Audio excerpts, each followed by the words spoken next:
नाज़िन news में खबरों सिलसिलो जारी है। इन वक्त बीरोत मां खबर ॾींदा दोज़ख जे खूह तौर मशहूर गैरमعمولي खॾ जा परासरार राज पधरा मोल जानवर नांग ऐं मोती हथ करे वरता। पढ़े ख़बर जी रिपोर्ट मूजिब यमन जे शहर बारियूत में केतिरनि सालनि खां हिकु अनोखो खूह अवाम लाइ ख़ौफ़ जी अलामत ऐं तमामु घणो परासरार बणियल रहियो। मुक़ामी माण्हुनि उन खे दोज़ख जो खूह सराईंदा रहिया। केतिरनि सालनि खां यमनी कहाणियुनि ऐं किताबनि जो मौज़ू बणियल रहियो। आसार क़दीमीअ जी हिकु टीम जदीद टेक्नोलॉजी जी मदद सां इन खूह जी तह ताईं रसाई हासिल करे परासरार राज पधरा कया। माहिरनि जी टीम खे इन खूह जी तह मां केतिराई मोल जानवर ऐं नांग मिलिया। कुझु क़ीमती पत्थर पिण हथ करे ॿाहिरि आंदा विया। माहिरनि जो इन सिलसिले में चवणु हो त खूह जी वेकर 100 फुट ऐं गहराई 367 फुट रिकॉर्ड कई वई, जॾहिं त इन जे तह मां कंहिं बि आसमानी मखलूक जी का बि अलामत न मिली आहे। अमान में मौजूद जर्मन यूनिवर्सिटी ऑफ टेक्नोलॉजी जी प्रोफेसर मोहम्मद अलकेंदी जो चवणु हो त खूह जी ॻोल्हा यमनी तारीख़ खे उजागर करण लाइ आहे, छाकाणि त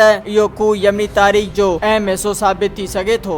मज़ीद खबरों और तफसीलात के लिए विजिट करें हमारी वेबसाइट www.awamiNewsHD.com।